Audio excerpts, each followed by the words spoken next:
Hello everyone, welcome to my channel. I'm Kissy. So today I just want to get started on this reading because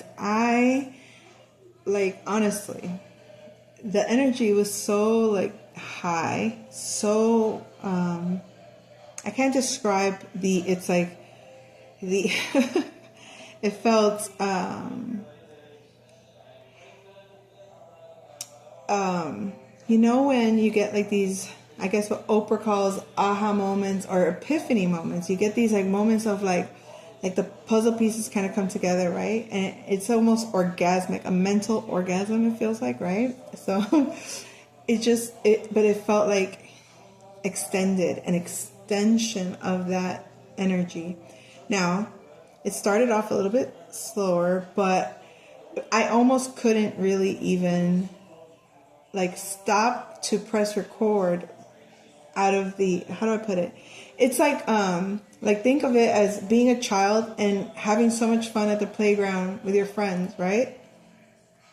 You just enjoy, by yourself, with your friends, whatever it is, right? You're just having so much fun in this moment.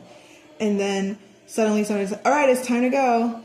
Let's go back to, now we got to, how to put it?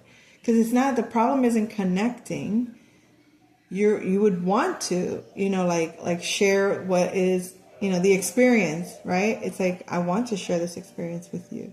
But the thing is, while you're experiencing, you don't want to stop to talk about it. You just want to experience it. You just want to experience it. Lord have mercies. I can tell you that the energy is very as you can see, my own energy, my tone, my energy is up, right? It's almost like electrifying, or it feels, is that music in the background disruptive? I might have to pause and ask my child to, oh, look at that. I didn't have to say it. She lowered it. Or maybe the music just changed. Perfect timing. All right, well, we'll see. All right. I like it. All right. Anyway, I'm going to let it go. I'm going to see. Hopefully it doesn't disrupt what's going on here. Because if I can't focus on my own conversation right now, then it might not be. Hold on. Okay, maybe it's a message, damn it.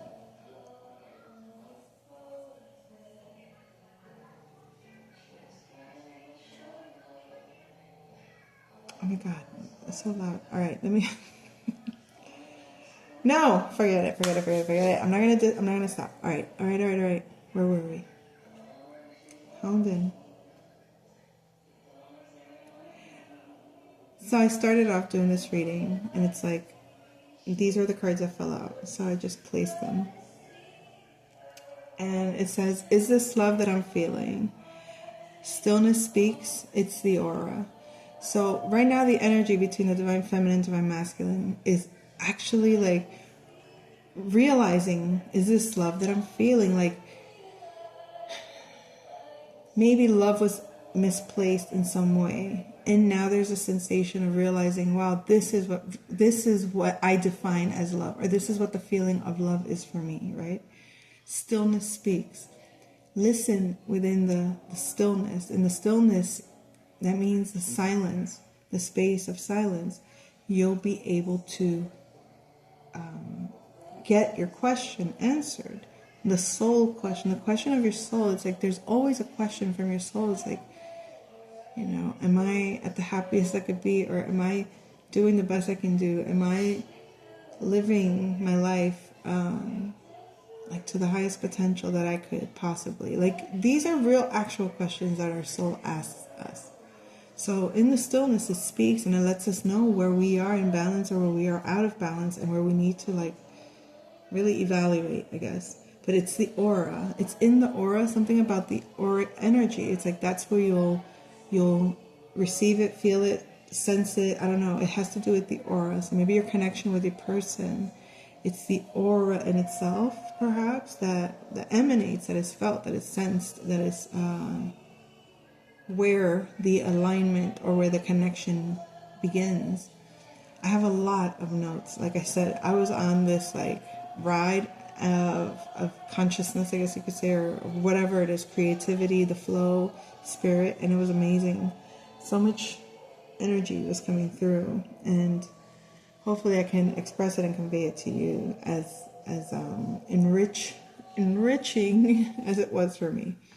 So there is some energy of the matrix creating illusion, confusion, uncertainty, and awareness, trying to at least create that illusion. And it's coming from the north. Take that as you will. The north could be, a consciousness above yours, how you would perceive above you, someone above you, authority over you, or it could just be from the north, in the direct coldness, if you think of it. However north represents for you. But there's something to do also with the life path 5. The day 5. Now, this was interesting. This is where things started to get a little bit more creative and more fun for me, because it's like day, it's my lucky day, feeling lucky. Life path 5. The 5th day of the month can be significant.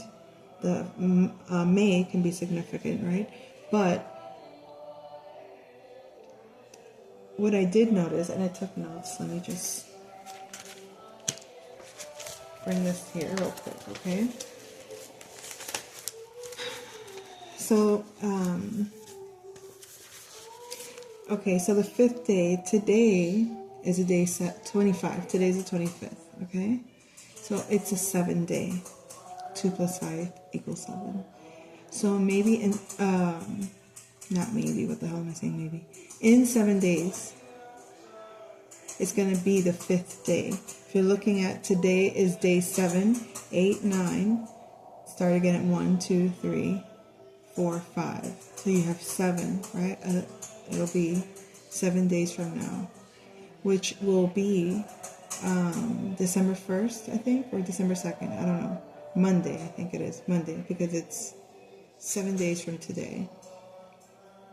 So the numerology basically is what kind of got me a little bit more like, oh, I forgot how fun this is for me. I can't describe it, but it's like little things like that can make your own experience of bringing life and meaning into your day-to-day more, I don't know how to describe it. It's like Alice in Wonderland, going into this realm of just like, wow, like you can get so into it. I don't know. But anyway, all right, back where I was. Where was I? Okay.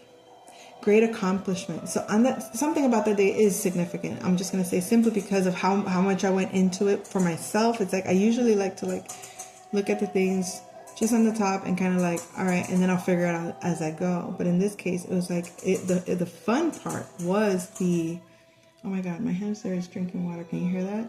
So loud. See, there I went. All right, bye. No, all right. So the day 325, March 25th, could be significant also. And why was that significant? It came through. Okay, because today is the 25th day, but I saw March. I don't remember how or where, but anyway, the point is March 25th could be significant. Now let me tell you about this dream that I had. Dream with a divine masculine could be an Aries energy. Okay, this is someone that is extremely attracted to you, someone that might only be a friend or come across as just a friend, or someone that can't or isn't available to you in some way, right? So it's like there's this like very strong, passionate tension between you and this masculine, and it's like so delicious. But for some reason, it's just like it doesn't cross boundaries. It doesn't allow it to cross boundaries, and it could be because it's simply the person's not available at some level. Okay, so now this masculine might be reaching out to you, and it seems that he might be kind of like at the base or root of a matter, or he's at the bottom of the staircase, or like take that metaphorically or actual like in real life, like it's. But on some level, this person is showing you love. They're showing you support, admiration, maybe just giving you energy from a distance, like just thinking of you from a distance. This energy, whatever it is, coming through. Oh, eyes and ears. But here's what's interesting. I did eyes plus ears, and I did it so close, like, because once I get to channeling, my handwriting gets really like run-on sentence in some ways. And I had eyes, and it looks like eyes, tears. So tears could be significant, okay? Your tears are significant. Maybe just the healing of your tears in on your body, or the healing of your tears, meaning the pain you've endured and how you express it, or how you allow that pain to flourish, to nourish, and to create for you or with you. And somehow your tears are significant. When we close our eyes, we can hear our thoughts. When we mute our ears, we can clearly see. Okay, now what do I mean by that? It came to me that, okay, something happens when you're looking at the world from the 3D, or like beyond fifth dimension. Okay, let's just put it that way. It feels like this. You're experiencing, it's like, imagine being in a club, and there's a reason I'm bringing up the club. It has to do with the music that song, hold on. That song from Amy Winehouse. I thought 1,000 times. What's the song? Always go back to, and I go back to black, or something weird. I don't know. I don't know the lyrics that well, but it's always being played around my house. That song could be significant, the lyrics of that song, for anyone that might know it. As a matter of fact, no, I'm not going to look it up. All right, let me focus. All right. Oh, I have to redirect myself. Okay, we only said goodbye with words. I died 100 times? What's the song? With words, I died 100 times. What? You go back to her, and I go back, and I go back to what? Oh, Lord. Tell me, somebody tell me. No, I'll find it. I'll look it up later. I think that's significant. Because there is a song. I have certain songs here that when I do the reading, I'm going to explain something about that. But the song right now just reminded me of one of the ones that is here. So that I'll talk about it in a minute. Let me finish the eyes, tears, ears thing. When we close our eyes, we can hear our thoughts. Because when you close, like, imagine being in the club. When you close your eyes, think about how the music, let's say you just get really into the music. Let's say you're just a little tipsy. Let's say the lights are just going crazy. You know how the club lights are, right? And you're just dancing, and you're in this vibe with your person that you're dancing with. And it's erotic, exotic feeling. I don't know how to describe it, but anyway. When you close your eyes,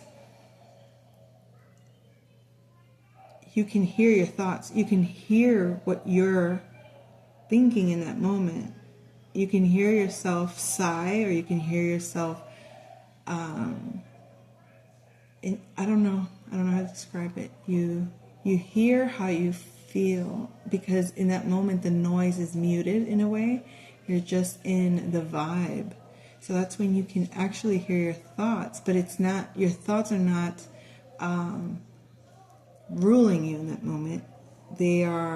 But they're easier to hear. It's easy to hear your inner voice when you're just in the vibe of just like the dancing in that environment where the music is really loud and there's no real talking, but you're in this vibe. You're just dancing, and you're not forced to look. You're not forced to hear. You're just inside of yourself going through the experience within the body. But then when we mute our ears, then we can clearly see. And this is where it gets kind of funny, and that's what it's like. Being in the 3D is like being in what I just described, where it's very loud, but you can be really inside your emotions.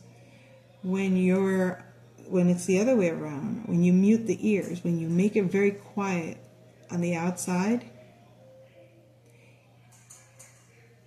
and all you're seeing is what's moving with no sound, it's very easy to see how mechanical some people can be versus how taken over people can be versus how in the vibe a person can be, how in the present they can be. So that's when you have mute. And sometimes that can make you laugh. I'll be honest. I was at a club once and it was this weird feeling of, because when you kind of like transition between those from within or from without perspectives, right? Like it's like watching a show on mute, and the body language makes it easier to see what's natural and what's unnatural.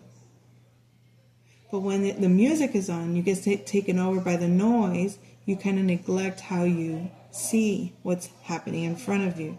I hope my message is getting clearer and clearer, but I thought that was a perfect example, was the club vibes. And the reason I think it's funny is because you could be like, if you're at the club, and let's say you're not listening to the same music everybody else is, you're just like, your ears are completely, you have like headphones on, or you have something in your ears where you can't hear anything, all you're just seeing body language.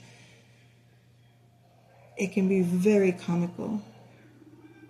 Because you're not moved by the vibrations that are going around you. But when you're in the vibrations, when you're in the experience, if you're in that vibe, if you're in that zone, it's one of the most delicious experiences you can have. Because it's oh Lord, let me just stop it. All right. Now, what's next? Okay, the DNA strand, folks. The DNA strand. I do not know why. I saw it in my mind's eye, and I'm like, oh, so easy to illustrate, right? But then it took me like this many tries, and I don't even know what the heck, why. It's almost like hand to eye coordination was really like wonky in a certain way. But look at this. What the hell is this? It's like, you know that funny looking S that people do, like when you're kids and they teach you how to do that weird, like that's what I started doing. Then I did a ladder, and then I did this weird thing, and I'm like, what is it? This is not a DNA strand. I know what it looks like. I took freaking chemistry in college, folks. A little chemistry did show me a little something about DNA strands, all right? So I kind of do know what it looks like. I have a reference, damn it. According to science or according to technology or whatever, they teach us what a DNA strand is supposed to look like. But guess what? This is the best part. Then I ended up with this stuff, right? Up here. And then I'm like, oh my God, I'm going to have to freaking Google it and actually see the physical look of it. And I saw it. And I'm like, duh, okay, why couldn't I do that? Why couldn't I just do this? What happened? But as I was doing this, and then I clearly see the human body. I clearly see even our brain. I clearly see the chakra systems, all right, our vertebrae, okay, our waist, our energy field at the root, and our energy from the crown. All right, so I know that sounds a little weird, but why is this important? You and the divine masculine, or divine feminine and divine masculine, you are like this DNA.